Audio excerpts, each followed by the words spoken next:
ಎಲ್ರಿಗೂ ನಮಸ್ಕಾರ. ಹವ್ಯಕ ಪಾಕಶಾಲೆಗೆ ಸ್ವಾಗತ. ಸೀಸನಲ್ಲಿ ಸಿಗುವಂತಹ ರಾಮಫಲದಿಂದ ಐಸ್ ಕ್ರೀಮ್ ಮತ್ತು ಕುಲ್ಫಿಯನ್ನು ಇವತ್ತು ಹೇಗೆ ಮಾಡೋದು ಅಂತ ಇವತ್ತಿನ ವಿಡಿಯೋದಲ್ಲಿ ತೋರಿಸ್ಕೊಡ್ತಾ ಇದ್ದೀನಿ.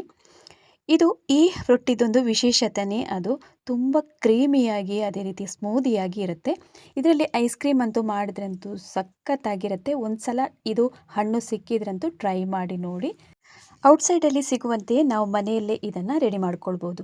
ಯಾವುದೇ ರೀತಿಯಾಗಿ ಕೆಮಿಕಲ್ ಅಥವಾ ಯಾವುದೇ ಪ್ರಿಸರ್ವೇಟಿವ್ಸ್ ಎಲ್ಲ ಹಾಕದೆ ಮಾಡಿರೋದ್ರಿಂದ ಮಕ್ಕಳು ಕೂಡ ತುಂಬಾ ಇಷ್ಟಪಟ್ಟು ತಿಂತಾರೆ ಇದನ್ನು.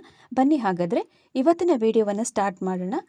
ರಾಮಫಲದಿಂದ ಕುಲ್ಫಿ ಮತ್ತು ಐಸ್ ಕ್ರೀಮನ್ನು ಮಾಡುವಂಥ ವಿಧಾನವನ್ನು ನೋಡ್ಕೊಂಡು ಬರೋಣ. ಮೊದಲಿಗೆ ನಾವಿಲ್ಲಿ ಬಾದಾಮನ್ನು ಸಿಪ್ಪೆಯನ್ನೆಲ್ಲ ತೆಕ್ಕೊಳ್ಬೇಕಾಗುತ್ತೆ. ಅದಕ್ಕಾಗಿ ಒಂದು 10 ರಿಂದ 15 ಆಗುವಷ್ಟು ಬಾದಾಮಿಗೆ ಕುದಿಯುವಂತಹ ನೀರನ್ನು ಹಾಕ್ತಾಯಿದ್ದೀನಿ. ಇದು ಆಟೋಮೆಟಿಕ್ಕಾಗಿ ನಿಮಗೆ ಸಿಪ್ಪೆ ಎಲ್ಲ ಹೊರಗಡೆ ಬಂದುಬಿಡುತ್ತೆ. ಒಂದು 5 ನಿಮಿಷ ಹಾಗೆಯೇ ಬಿಟ್ಟರೆ ಸಾಕು. ನೋಡಿ, ಈಗಾಗಲೇ ನಾನು ತೆಗಿತಾ ಇದ್ದೀನಿ. 5 ನಿಮಿಷ ಆಗಿದೆ ಟೈಮು. ಆಟೋಮೆಟಿಕ್ಕಾಗಿ ಅದರ ಹೊರಗಡೆ ಸಿಪ್ಪೆ ಎಲ್ಲ ಬರುತ್ತೆ. ಪ್ರತಿಯೊಂದು ಬಾದಾಮದ್ದು ಕೂಡ ಸಿಪ್ಪೆಯನ್ನು ಇದೇ ರೀತಿಯಾಗಿ ತೆಕ್ಕೊಂಡು ಒಂದು ತಟ್ಟೆಯಲ್ಲಿ ಹಾಕಿ ಸೈಡಲ್ಲಿ ಎತ್ತಿಡೋಣ. ಈಗ ಸ್ಟವ್ ಮೇಲೆ ಒಂದು ಬಾಣಲೆಯನ್ನು ತಗೊಂಡು ಅದಕ್ಕೆ 3 ಕಪ್ ಆಗುವಷ್ಟು ಕೆನೆ ತೆಗೆದಿರುವಂತಹ ಹಾಲನ್ನು ಹಾಕ್ಕೊಳ್ತಾ ಇದ್ದೀನಿ. ಇದೀಗ ಕುದಿಯುವಷ್ಟು ಹೊತ್ತಲ್ಲಿ ನಾವಿನ್ನೀಗ ಬಾಕಿ ತಯಾರಿಯನ್ನೆಲ್ಲ ಮಾಡ್ಕೊಳ್ಳೋಣ. ನಾವಾಗಲೇ ಸಿಪ್ಪೆ ಎಲ್ಲ ತೆಗೆದಿಟ್ಟಿದ್ದೀವಲ್ಲ ಬಾದಾಮ್, ಅದನ್ನು ಈಗ ಮಿಕ್ಸಿ ಜಾರಿಗೆ ಹಾಕ್ತಾಯಿದ್ದೀನಿ. ಈಗ 2 ಸ್ಪೂನ್ ಆಗುವಷ್ಟು ಕಸ್ಟರ್ಡ್ ಪೌಡ್ರನ್ನು ಹಾಕ್ಕೊಳ್ಬೇಕಿಲ್ಲಿ. ಸ್ವಲ್ಪ ಹಾಲನ್ನು ಹಾಕಿದರೆ ಸಾಕು. ನಮಗೆ ರುಬ್ಕೊಳ್ಳೋದಕ್ಕೆ ಎಷ್ಟು ಬೇಕು ಅಷ್ಟೊಂದು, 1/4 ಕಪ್ಪಿಗಿಂತಲೂ ಕಡಿಮೆ ಹಾಕ್ಕೊಳ್ಬೇಕು. ಆಮೇಲೆ ಇದಕ್ಕೆ 2 ಸ್ಪೂನ್ ಆಗುವಷ್ಟು ಮಿಲ್ಕ್ ಪೌಡ್ರನ್ನು ಸೇರಿಸಿದ್ದೀನಿ, ಹಾಲಿನ ಪುಡಿಯನ್ನು. ಇವಿಷ್ಟನ್ನು ಹಾಕಿ ಚೆನ್ನಾಗಿ ಗ್ರೈಂಡ್ ಮಾಡಿಕೊಂಡು ನೋಡಿ, ನುಣ್ಣಗೆ ಪೇಸ್ಟ್ ಥರ ಮಾಡ್ಕೊಂಡಿದ್ದೀನಿ. ನೈಸ್ ಆಗಬೇಕು. ಈಗಾಗಲೇ ಸ್ಟವ್ ಮೇಲೆ ಇಟ್ಟಂಥ ಹಾಲು ಕೂಡ ಚೆನ್ನಾಗಿ ಕುದ್ದಿದೆ. ಹಾಲು ಚೆನ್ನಾಗಿ ಕುದೀತಾ ಇದ್ದಂಗೆ ನಾವಿನ್ನೀಗ ಮಿಕ್ಸಿಯಲ್ಲಿ ರುಬ್ಬಿ ಇಟ್ಟಂತಹ ಬಾದಾಮ್ ಮತ್ತು ಕಸ್ಟರ್ಡ್ ಪೌಡ್ರು ಹಾಲಿನ ಪುಡಿಯ ಮಿಶ್ರಣವನ್ನು ಹಾಕ್ಕೊಳ್ತಾ ಇದ್ದೀನಿ. ಇದನ್ನು ಹಾಕಿ ಕೈ ಆಡಿಸ್ಬೇಕು, ಚೆನ್ನಾಗಿ ಇದು ಕುದಿಬೇಕು ಇನ್ನೂ ಕೂಡ. ಇನ್ನು ಇದಕ್ಕೆ ಸಕ್ಕರೆಯನ್ನು ಆ್ಯಡ್ ಮಾಡ್ಕೊಳ್ಬೇಕು. ನಾನಿಲ್ಲಿ 1 ಕಪ್ ಆಗುವಷ್ಟು ಸಕ್ಕರೆಯನ್ನು ಹಾಕ್ಕೊಳ್ತಾ ಇದ್ದೀನಿ. ಮೀಡಿಯಮ್ ಉರಿನಲ್ಲೇ ಇಟ್ಕೊಂಡು ಇದನ್ನು ಹಾಲನ್ನು ಕಾಯಿಸ್ಕೊಳ್ಳೋಣ. ಒಂದು ವೇಳೆ ನಿಮಗೆ ಹೊರಗಡೆ ಎಲ್ಲ ಚೆಲ್ಲುತ್ತೆ, ಉಕ್ಕತ್ತೆ ಅಂತಾದರೆ ಲೋ ಫ್ಲೇಮಲ್ಲಿ ಇಟ್ಕೊಳ್ಬೋದು. ಈಗ ಇದು ಚೆನ್ನಾಗಿ ಕುದಿಬೇಕು, ಕೈ ಆಡಿಸ್ತಾನೆ ಇರಬೇಕು. ಒಂದು 5 ನಿಮಿಷ ಹಾಗೇ ಕುದ್ರೆ ಸಾಕು. ಕ್ವಾಂಟಿಟಿಯಲ್ಲಿ ಸ್ವಲ್ಪ ಪ್ರಮಾಣದಲ್ಲಿ ಕಡಿಮೆ ಆಗುತ್ತೆ, ನಿಮಗೆ ಸ್ವಲ್ಪ ಕ್ರೀಮಿ ಟೆಕ್ಸ್ಚರ್ ಕೂಡ ಬರುತ್ತೆ ಇದರಲ್ಲಿ ಹಾಲಲ್ಲಿ. ಅಷ್ಟಾದ ನಂತರ ಸ್ಟವನ್ನು ಆಫ್ ಮಾಡಿಕೊಂಡು ತಣ್ಣಗಾಗೋದಕ್ಕೆ ಬಿಡಬೇಕು ಇದನ್ನು.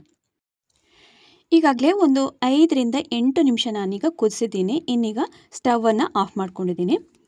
ಆಫ್ ಮಾಡ್ಕೊಂಡಾದ ನಂತರ ಚೆನ್ನಾಗಿ ಇದು ತಣ್ಣಗಾಗಬೇಕು. ಒಂದು ಗಂಟೆ ಆದರೂ ಬಿಡಬೇಕಾಗತ್ತೆ. ಹಾಗೆಯೇ ಹಾಲೆಲ್ಲ ತಣ್ಣಗಾಗೋಷ್ಟು ಹೊತ್ತಲ್ಲಿ ನಾವು ಬಾಕಿ ತಯಾರಿಯನ್ನೆಲ್ಲ ಮಾಡ್ಕೊಳ್ಳೋಣ. ಇಲ್ಲಿ 3 ರಾಮಫಲವನ್ನು ತಗೊಂಡಿದ್ದೀನಿ. ತುಂಬ ಹಣ್ಣಾಗಿರುವಂಥದ್ದು ತಗೊಳ್ಬೇಕಾಗುತ್ತೆ. ನಾವು ನೋಡಿ, ಈಗ ನಾನೀಗ ತೋರಿಸ್ತಾ ಇದ್ದೀನಿ ನೋಡಿ, ಕೈಯಲ್ಲಿ ಹೀಗೆ ಮಾಡಿದಾಗ ಅದು ಅದರ ದಂಡಿನ ಭಾಗ ಎಲ್ಲ ಚೆನ್ನಾಗಿ ಎದ್ದುಕೊಂಡು ಬರಬೇಕು, ಅಷ್ಟಾಗಿರಬೇಕು. ಹಣ್ಣಾದರೆ ಮಾತ್ರ ನಮಗೆ ಕ್ರೀಮಿ ಟೆಕ್ಸ್ಚರ್ ಕೂಡ ಬರುತ್ತೆ. ಆಮೇಲೆ ರುಚಿ ಕೂಡ ತುಂಬಾ ಸಖತ್ತಾಗಿರುತ್ತೆ. ಮಧ್ಯ ದಂಡಿನ ಭಾಗವನ್ನೆಲ್ಲ ತೆಗೆದಾದ ನಂತರ ಒಳಗಡೆ ಪಲ್ಪನ್ನು ಈಗ ತೆಕ್ಕೊಳ್ಬೇಕು. ಅದಕ್ಕಾಗಿ ನಾನೀಗ ಅರ್ಧ ಭಾಗವಾಗಿ ಕಟ್ ಮಾಡ್ತಾ ಇದ್ದೀನಿ. ಎಲ್ಲ ರಾಮಫಲ ಕೂಡ ಅದೇ ರೀತಿಯಾಗಿ ಮಾಡ್ಕೊಂಡಿದ್ದೀನಿ. 3 ರಾಮಫಲವನ್ನು ಕೂಡ ಅರ್ಧರ್ಧ ಪೀಸಾಗಿ ಮಾಡ್ಕೊಂಡಿದ್ದೀನಿ. ಇನ್ನೀಗ ಸ್ಪೂನ್ನ ಸಹಾಯದಿಂದ ತುಂಬ ಸುಲಭವಾಗಿ ಪಲ್ಪನ್ನು ತೆಕ್ಕೊಳ್ಬೋದು. ಈಗ ನೋಡ್ತಿರ್ಬೋದು ನೀವೀಗ, ಹಣ್ಣಾಗಿರಬೇಕು. ತುಂಬಾ ಹಣ್ಣಾದರೆ ಮಾತ್ರ ನಿಮಗೆ ಕ್ರೀಮಿ ಟೆಕ್ಸ್ಚರಲ್ಲಿ ಬರುತ್ತೆ. ಆಮೇಲೆ ಐಸ್ ಕ್ರೀಮ್ ಕೂಡ ಅಷ್ಟೇ ಸೂಪರಾಗಿ ಬರುತ್ತೆ. ಈಗ 6 ಪೀಸಿದ್ದು ಕೂಡ ನಾನು ಪಲ್ಪನ್ನೆಲ್ಲ ತೆಕ್ಕೊಂಡು ಒಂದು ತಟ್ಟೆಗೆ ಹಾಕಿ ಇಟ್ಟಿದ್ದೀನಿ. ಇನ್ನು ಇದನ್ನು ಒಂದು ಪಾತ್ರೆಗೆ ಶಿಫ್ಟ್ ಮಾಡ್ಕೊಳ್ಳೋಣ. ಇನ್ನು ಬೀಜ ಇರುತ್ತೆ ಇದರಲ್ಲಿ. ಈ ಬೀಜದಿಂದ ಅದನ್ನು ನಾವು ಪಲ್ಪನ್ನು ತೆಕ್ಕೊಳ್ಳೋದಕ್ಕೆ ಸ್ವಲ್ಪ ಹಾಲನ್ನು ಹಾಕ್ಕೊಳ್ಬೇಕಾಗುತ್ತೆ. ನಾನಿಲ್ಲೊಂದು 1/4 ಕಪ್ ಆಗೋಷ್ಟು ಹಾಲನ್ನು ಹಾಕ್ಕೊಂಡಿದ್ದೀನಿ. ಅಷ್ಟೇ ಹಾಕಿದರೆ ಸಾಕಾಗುತ್ತೆ. ನಾವೀಗ ಆಗಲೇ ಕುದಿಯೋದಕ್ಕೆ ಕೂಡ ಇಟ್ಟಿದ್ದೀವಲ್ಲ 3 ಕಪ್ ಆಗೋಷ್ಟು. ಈಗ ಪಲ್ಪಿಗೆ ನಾನೀಗ ಹಾಲನ್ನು ಹಾಕ್ಕೊಂಡು ಚೆನ್ನಾಗಿ ಮಿಕ್ಸ್ ಮಾಡ್ಕೊಳ್ತಾ ಇದ್ದೀನಿ. ಚೆನ್ನಾಗಿ ಹಾಲಿನ ಜೊತೆಗೆ ಮಿಕ್ಸ್ ಆಯಿತು ಪಲ್ಪ್ ಅಂತ ಅಂದಾಗ ನಾವೇನೀಗ ಇದನ್ನು ಶೋಧಿಸ್ಕೊಳ್ಬೇಕಾಗುತ್ತೆ. ಅದಕ್ಕಾಗಿ ನಾನು ಇನ್ನೊಂದು ಪಾತ್ರೆಯನ್ನು ತಗೊಂಡಿದ್ದೀನಿ. ಅದರ ಮೇಲೆ ಸ್ಟ್ರೈನರನ್ನು ಇಟ್ಕೊಂಡು ಇದನ್ನು 3 ಬ್ಯಾಚಾಗಿ ಶೋಧಿಸ್ಕೊಳ್ಬೇಕಾಗುತ್ತೆ. ಸ್ವಲ್ಪ ಸ್ವಲ್ಪನೇ ಹಾಕ್ಕೊಂಡು ಶೋಧಿಸ್ಕೊಳ್ಬೇಕು. ಈಗ ನೋಡಿ, ಸ್ಟ್ರೈನರನ್ನು ತಗೊಂಡಿದ್ದೀನಿ. ಅದಕ್ಕೆ ಈಗ ನಾನು 3 ಬ್ಯಾಚಲ್ಲಿ ಸ್ವಲ್ಪ ಸ್ವಲ್ಪನೇ ಹಾಕ್ಕೊಳ್ತಾ ಇದ್ದೀನಿ. ಒಮ್ಮೆಗೆ ನಮಗೆ ಎಷ್ಟಾಗುತ್ತೋ ಅಷ್ಟು ಶೋಧಿಸ್ಕೊಳ್ಬೋದು. ಹೀಗೆ ಮಾಡೋದ್ರಿಂದ ಇದರಲ್ಲಿ ಸ್ವಲ್ಪ ಮರಳಾಗಿರುವಂತಹ ಒಂದು ಸ್ವಲ್ಪ ಟೆಕ್ಸ್ಚರ್ ಕೂಡ ಇರುತ್ತೆ. ಅದು ಕೂಡ ಸಪ್ರೇಟಾಗಿ ಹೋಗುತ್ತೆ ಮತ್ತು ಬೀಜ ಕೂಡ ಇದರಿಂದ ಬೇರೆ ಮಾಡ್ಕೊಳ್ಬೋದು. ಈಗ ನೋಡ್ಬೋದು ಒಂದನೇ ಬ್ಯಾಚಿದ್ದು ಹಾಗೆಯೇ ಮಾಡ್ಕೊಂಡಿದ್ದೀನಿ. ಎಲ್ಲವನ್ನು ಕೂಡ ಅದೇ ರೀತಿಯಾಗಿ ಮಾಡಿಕೊಂಡು ತಗೊಳ್ಳೋಣ. ನೋಡಿ ಯಾವ ಥರ ಬಂದಿದೆ ಅಂತ, ಕ್ರೀಮಿಯಾಗಿ ಅಷ್ಟು ಸೂಪರಾಗಿ ಬಂದಿರುತ್ತೆ. ಸೀಸನಲ್ಲಿ ಸಿಕ್ಕಿದ್ರಂತೂ ಈ ಥರದ ಐಸ್ ಕ್ರೀಮನ್ನು ಮಾಡಿ ತಿನ್ನಿ. ಒಮ್ಮೆ ಟ್ರೈ ಮಾಡಿ ನೋಡಿದ್ರೆ ಮತ್ತೆ ಮತ್ತೆ ಮಾಡಬೇಕು ಅನಿಸುತ್ತೆ, ಅಷ್ಟು ಚೆನ್ನಾಗಿರುತ್ತೆ. ಈಗ ನೋಡ್ಬೋದು ನೀವೀಗ ಸ್ವಲ್ಪನೂ ಮರಳಿನ ಅಂಶ ಎಲ್ಲ ಇಲ್ಲದಂಗೆ, ಬೀಜನೂ ಇಲ್ಲದಂಗೆ ಈಗ ಪಲ್ಪನ್ನು ತೆಗೆದು ರೆಡಿ ಮಾಡ್ಕೊಂಡಿದ್ದಾಯಿತು. ಇನ್ನು ಈಗಾಗಲೇ ನಾವು ತಣ್ಣಗಾಗೋದಕ್ಕೆ ಕಾಯಿಸಿದಂತಹ ಹಾಲನ್ನು ಕೂಡ ಇಟ್ಕೊಂಡಿದ್ದೀವಲ್ಲ, ಅದು ಕೂಡ ಚೆನ್ನಾಗಿ ತಣ್ಣಗಾಗಿದೆ. ತಣ್ಣಗಾಗಿರುವಂತಹ ಹಾಲನ್ನು ನಾವಿನ್ನೀಗ ತೆಗೆದಿಟ್ಟಂತಹ ಆ ಪಲ್ಪಿಗೆ ಮಿಕ್ಸ್ ಮಾಡಿಕೊಳ್ಬೇಕು. ರಾಮಫಲದ ಪಲ್ಪಿಗೆ ಮಿಕ್ಸ್ ಮಾಡಿದಂತಹ ಹಾಲನ್ನು ಇನ್ನೊಮ್ಮೆ ಚೆನ್ನಾಗಿ ಬೀಟ್ ಮಾಡ್ಕೊಳ್ಳೋಣ. ಒಮ್ಮೆ ಜಸ್ಟ್ ಬೀಟ್ ಮಾಡಿ ಆದ ನಂತರ ನಾವು ಇದನ್ನು ಮಿಕ್ಸಿ ಜಾರಿಗೆ ಹಾಕಿ ಪಲ್ಸ್ ಮೋಡಲ್ಲಿ ಇಟ್ಟು ಒಮ್ಮೆ ಗ್ರೈಂಡ್ ಮಾಡಿದರೆ ಸಾಕಾಗುತ್ತೆ. ಚೆನ್ನಾಗಿ ಮಿಕ್ಸ್ ಆಗುತ್ತೆ ಅದು.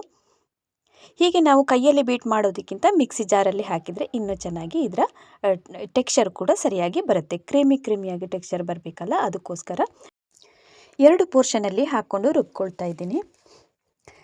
ಈಗ ಪಲ್ಸ್ ಮೋಡಲ್ಲಿ ಇಟ್ಟು ಮಾಡಿದ್ರೆ ಸಾಕಾಗುತ್ತೆ, ಒಮ್ಮೆ ಗ್ರೈಂಡ್ ಮಾಡಿದರೆ ಸಾಕು. ಈಗ ನೋಡ್ಬೋದು ಒಂದನೇ ಬಾರಿದ್ದು ರುಬ್ಕೊಂಡು ತಂದಿದ್ದೀನಿ. ಇದನ್ನು ಇನ್ನೊಂದೀಗ ಪಾತ್ರೆಗೆ ಹಾಕ್ಕೊಳ್ತಾ ಇದ್ದೀನಿ. 2 ಬ್ಯಾಚಲ್ಲಿ ರುಬ್ಬಿಯಾದಂತಹ ಪೇಸ್ಟನ್ನು ಕೂಡ ಒಂದೇ ಪಾತ್ರೆಗೆ ಹಾಕ್ಕೊಳ್ತಾ ಇದ್ದೀನಿ. ಇನ್ನೀಗ ಲಾಸ್ಟ್ ಹಂತದಲ್ಲಿ ನಾವಿನ್ನೀಗ ಕುಲ್ಫಿ ಮೌಲ್ಡನ್ನು ತಗೊಂಡು ಅದಕ್ಕೆ ಹಾಕ್ತಾ ಇದ್ದೀನಿ. ನೀವು ಈ ಥರದ ಕುಲ್ಫಿ ಮೌಲ್ಡ್ ಇಲ್ಲ ಅಂತಂದರೆ ಒಂದು ಸಣ್ಣ ಲೋಟವನ್ನಾದರೂ ತಗೊಂಡು ಹಾಗೆ ಕೂಡ ಮಾಡ್ಕೊಳ್ಬೋದು. ಅದರಲ್ಲಿ ಐಸ್ ಕ್ರೀಮ್ ಸ್ಟಿಕ್ಕನ್ನು ಹಾಕಿ ಮಾಡಿಕೊಂಡ್ರೆ ಅದು ಕೂಡ ತುಂಬಾ ಚೆನ್ನಾಗಿರುತ್ತೆ. ಈಗ ನಾನಿಲ್ಲಿ ಕುಲ್ಫಿ ಮೌಲ್ಡಿಗೆ ಎಲ್ಲವನ್ನು ರುಬ್ಬಿ ಇಟ್ಟಂತಹ ಮಿಶ್ರಣವನ್ನು ಹಾಕಿ ಆದ ನಂತರ ಇದಕ್ಕೆ ನೋಡಿ ಈ ಥರ ಐಸ್ ಕ್ರೀಮ್ ಸ್ಟಿಕ್ಕನ್ನು ಹಾಕ್ಕೊಳ್ತಾ ಇದ್ದೀನಿ. ಎಲ್ಲವನ್ನು ರೆಡಿ ಮಾಡ್ಕೊಂಡಿದ್ದೀನಿ. ಇನ್ನೀಗ ಡೀಪ್ ಫ್ರೀಝರಲ್ಲಿ ನಾವಿನ್ನು 8 ಗಂಟೆ ಹೊತ್ತು ಇದನ್ನು ಸೆಟ್ ಆಗೋದಕ್ಕೆ ಬಿಡಬೇಕು. ನೀವು ಸಂಜೆ ಹೊತ್ತಿಗೆಲ್ಲ ಇದನ್ನು ಮಾಡಿಕೊಂಡ್ರೆ ರಾತ್ರಿಯೆಲ್ಲ ಇಟ್ಕೊಳ್ಬೋದು. ಒಂದು 8 ಗಂಟೆ ಹೊತ್ತಿಗೆಲ್ಲ ಇಟ್ಕೊಂಡ್ರೆ ಬೆಳಗ್ಗೆ ಹೊತ್ತಿಗೆ ರೆಡಿ ಆಗುತ್ತೆ. ಇನ್ನು ಐಸ್ ಕ್ರೀಮನ್ನು ಮಾಡ್ಕೊಳ್ಳೋದಕ್ಕೆ ಇನ್ನೊಂದು ಕಂಟೈನರಲ್ಲಿ ತಗೊಂಡು ಅದಕ್ಕೆ ಈಗ ಅದೇ ಮಿಶ್ರಣವನ್ನು ಹಾಕ್ಕೊಂಡು ಮುಚ್ಚಳವನ್ನು ಮುಚ್ಚಿ ಅದನ್ನು ಕೂಡ ಡೀಪ್ ಫ್ರೀಸ್ ಮಾಡ್ಕೊಳ್ತಾ ಇದ್ದೀನಿ. 8 ಗಂಟೆಗಳ ಕಾಲ ಅದನ್ನು ಕೂಡ ಇಟ್ಕೊಳ್ಳೋಣ. ಇನ್ನೊಂದು ಸ್ವಲ್ಪ ಇದ್ದದನ್ನು ಗ್ಲಾಸ್ ಬೌಲಲ್ಲಿ ಹಾಕ್ಕೊಳ್ತಾ ಇದ್ದೀನಿ. ಆದಷ್ಟು ಫ್ರೀಝರಲ್ಲೆಲ್ಲ ಇಡಬೇಕಾದ್ರೆ ಗ್ಲಾಸ್ ಬೌಲ್ ಸ್ವಲ್ಪ ದಪ್ಪಕ್ಕೆ ಇರಬೇಕು, ಆ ಥರದನ್ನೇ ಆಯ್ಕೆ ಮಾಡ್ಕೊಳ್ಬೇಕಾಗತ್ತೆ. ಈಗ 8 ಗಂಟೆ ಆದ ಬಳಿಕ ನಾನೀಗ ತೋರಿಸ್ತಾ ಇದ್ದೀನಿ ನೋಡಿ, ಐಸ್ ಕ್ರೀಮನ್ನು ತೆಗೆದು ಯಾವ ಥರ ಕ್ರೀಮಿ ಟೆಕ್ಸ್ಚರಲ್ಲಿ ಬಂದಿದೆ ಅಂತ ನೀವು ನೋಡ್ತಾ ಇರಬಹುದಲ್ಲ. ಈ ಥರದ ಐಸ್ ಕ್ರೀಮ್ ಅಂತೂ ಒಮ್ಮೆ ಮಾಡಿದ್ರೆ ಪದೇ ಮಾಡಬೇಕು, ತಿನ್ನಬೇಕು ಅನಿಸುತ್ತೆ, ಅಷ್ಟು ಸೂಪರಾಗಿರುತ್ತೆ. ಮೇಲಿಂದ ಗಾರ್ನಿಷಿಗೋಸ್ಕರ ನಿಮಗೆ ಬಾದಾಮ್ ಸಣ್ಣಕ್ಕೆ ಹೆಚ್ಚಿರುವಂಥದ್ದನ್ನು ಹಾಕ್ಕೊಳ್ಬೋದು ಅಥವಾ ಪಿಸ್ತಾನಾದರೂ ಹಾಕ್ಕೊಳ್ಬೋದು. ಏನು ಹಾಕಿದರೂ ಅಷ್ಟು ಚೆನ್ನಾಗಿ ಕ್ರೀಮಿಯಾಗಿ ಟೆಕ್ಸ್ಚರ್ ಬಂದಿರುತ್ತೆ. ನಾವಿಲ್ಲಿಗ ಕಸ್ಟರ್ಡ್ ಪೌಡ್ರನ್ನು ಹಾಕಿರೋದ್ರಿಂದ ಆ ಫ್ಲೇವರ್ ಕೂಡ ಇದಕ್ಕೆ ತುಂಬಾ ಚೆನ್ನಾಗಿ ಸೂಟ್ ಆಗುತ್ತೆ. ಮತ್ತು ಇನ್ನು ಫ್ರೆಶ್ ಕ್ರೀಮನ್ನು ಕೂಡ ಬಳಸದೆ ನಾವು ಮನೆಯಲ್ಲೇ ಹಾಲನ್ನು ಕಾಯಿಸಿ ಮಾಡಿರೋದ್ರಿಂದ ಆರೋಗ್ಯಕ್ಕೂ ತುಂಬಾ ಒಳ್ಳೆಯದು ಅಂತ ಹೇಳ್ಬೋದು. ಸೀಸನಲ್ಲಿ ಸಿಕ್ಕಿದ್ರಂತೂ ರಾಮಫಲದಿಂದ ಈ ಥರದ ಐಸ್ ಕ್ರೀಮನ್ನು ನೀವು ಕೂಡ ಮನೆಯಲ್ಲಿ ಮಾಡಿ ನೋಡಿ ಹೇಗೆ ಬಂತು ಅಂತ ಕಮೆಂಟ್ ಮೂಲಕ ನನಗೆ ತಿಳಿಸಿ.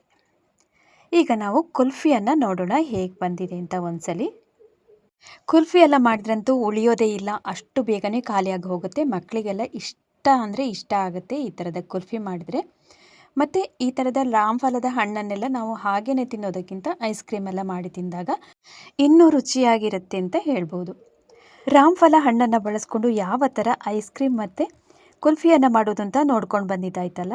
ಇವತ್ತಿನ ವಿಡಿಯೋ ನಿಮಗೆ ತುಂಬಾ ಇಷ್ಟ ಆಗಿರ್ಬೋದು ಅಂತ ಅಂದ್ಕೊಂಡಿದ್ದೀನಿ.